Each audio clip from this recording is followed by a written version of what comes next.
Hello and welcome along to this lesson year 7.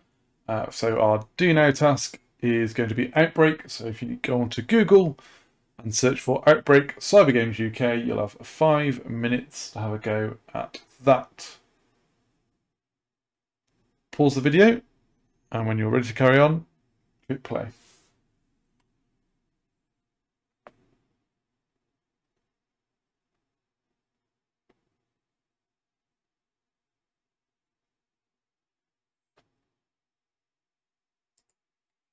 Okay, so we've started looking at Python, and over the last couple of lessons we've looked at print, and we need to address something really important, and that is that computers know nothing. People think computers are clever. They are not clever.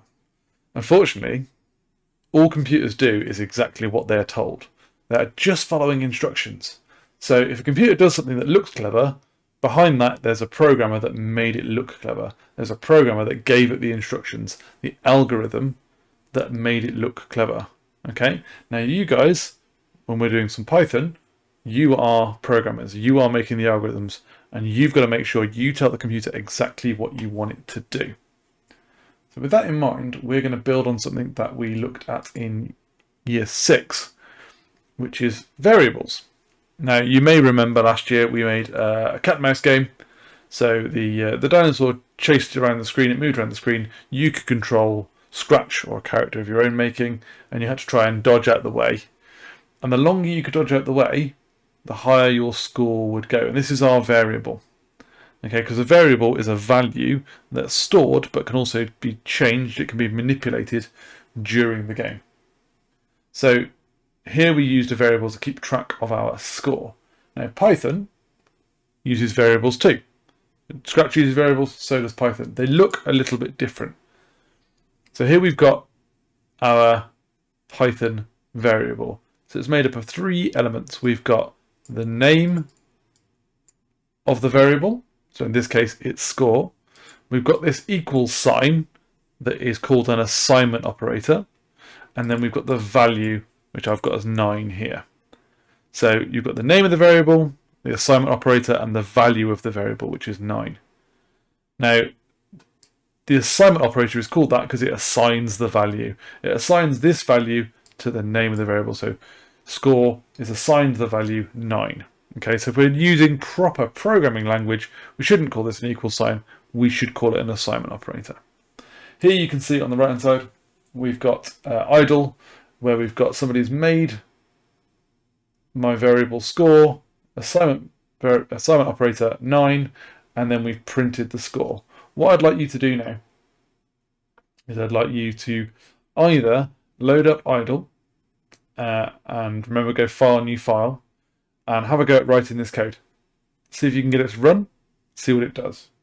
Or if you'd rather, you can also go to the EduBlocks, so go onto Google EduBlocks, EDU blocks, and you can do the code like this. So we've got blank page, we're going to go to variables, we're going to create a variable, we're going to call it score, and we're going to drag this in, score equals, now mine was 9 before, it can be whatever number we want, but I'm going to put 9 in, score equals 9, sorry, assignment operator, and then I'm going to go into the statements, and I'm going to get the one that says print variable. Okay, I'm not going to get the one that says print hello world, that's got speech marks around the hello world. I don't want that, I want the one without speech marks. I'm going to plug that in underneath, but I need to change this bit to the name of my variable. So if I go in here, there's a little oval with score written on it, and I can drop it in. Okay, and again, you can run that in the top corner here. So I could either do that on idle by writing this code, or you can do it on EduBlocks. I leave that up to you. Okay, I'm going to ask you to pause the video again, have a go at that, and then when you're ready, press play again.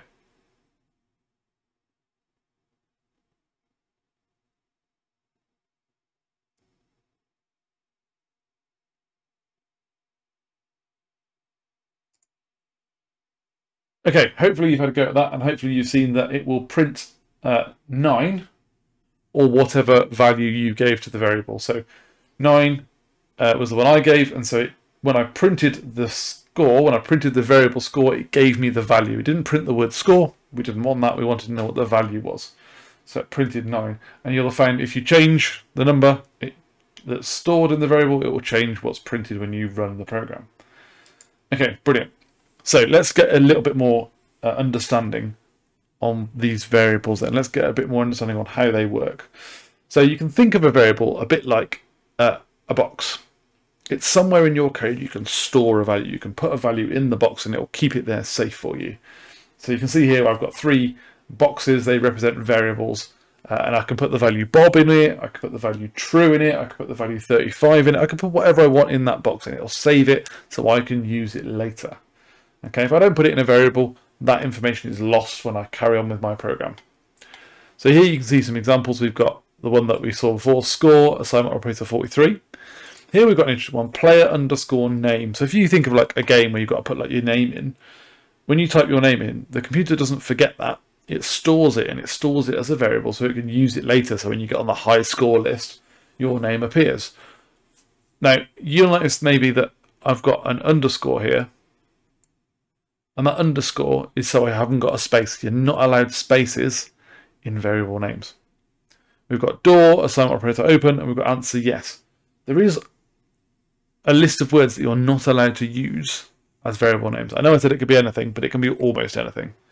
For example, we know that print is a reserved word in Python. It's already got a job in Python. So that reserved word couldn't be used as a variable name because that might confuse the program. Okay, so if it comes up in a different color like purple or orange, that's a reserved word. Don't use that, choose something else. So why would you use a variable? Let's go through some examples. Well, like the one I just said, it might be that you input your name and the computer program uses it back later on to put you on a high score list, or maybe a character in the game talks to you and it uses your name. So you're going to store that. We might use it to store a random number generator that's rolling a dice. So computers can't roll a dice, but they can come up with a random number and then they can store that as a variable. When you use a calculator, when you're typing in on your calculator, you've got, you put 6 times 9. Well, when you type in the 6 and press times, it's got to remember that 6, so it stores it as a variable. Okay, that's just a few examples of how variables are used in the wild. So, speaking of variables in the wild, here's a really good example. When you're watching a game of football, usually in the top left corner, as you can see here, you've got the score. So it was 0-0 at this point in this game. But if somebody scored a goal, that number, that variable will change. Okay, so if England scored a goal, that 0 would become a 1. Okay, and that's an example of a real life variable in the wild. Every time you watch a game of football, that information there, that number there, is stored as a variable. Likewise is the time. Think about the time. The time starts at 0. And it keeps getting changed and added and has to be manipulated as the game goes on to add on minutes and seconds. It's a variable.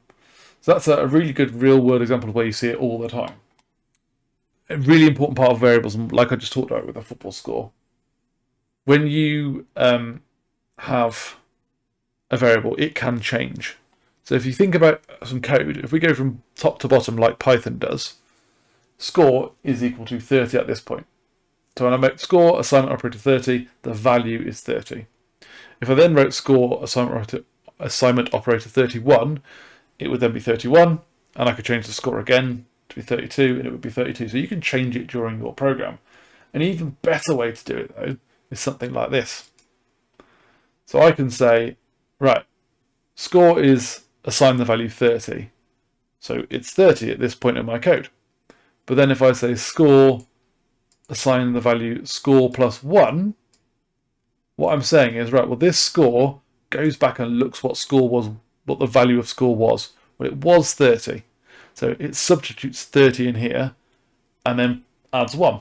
So score plus 1 is really 30 plus 1. So that score then becomes worth 31. Then if I do it again, so exactly the same code, score is assign the value score plus 1. Well, last time I added 1 to it, so it became 31. So it's now 31, add 1, so it would become 32. So you can use your variable in an equation. So let's have a look at what that might look like on our edgy blocks. And that'll show us what it looked like in code as well. So let's say, let's use my example. If my score was 30, okay, I want to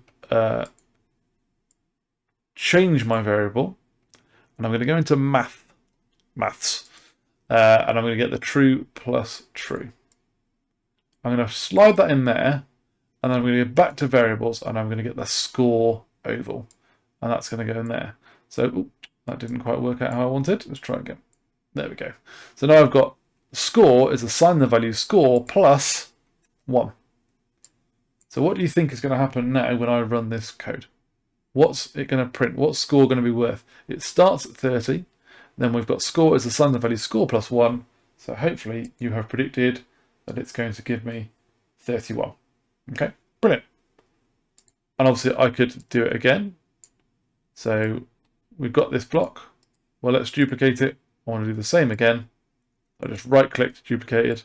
So now what do you think it's going to do? We're going to run it. 32. Okay, so there's the Python code. That's the code that you could write in idle. Obviously here are the blocks. You don't have to start at 30. You don't have to do add. You might try and do a different operator. That's something you might want to experiment with. So let's look at what we can do today. What are the challenges we have ahead of us? So once you've got a variable, I would love for you to show me how you can use it, print it. So once you've experimented with it, show what you can do. Screenshot it. So press print screen on a keyboard or use the snipping tool, get it onto a Word document, get the learning intention at the top, get the date on, and then explain what a variable is. So right at the start, I said a variable is a way that a program can store a value that can be changed during the program. Okay, there's your definition right there. Explain how to make a variable. So what do you have to do to make a variable? Simple as that. Talk me through the steps of making a variable. Now, Silver is print a variable. So I want you to print, and you then have to write the name of your variable.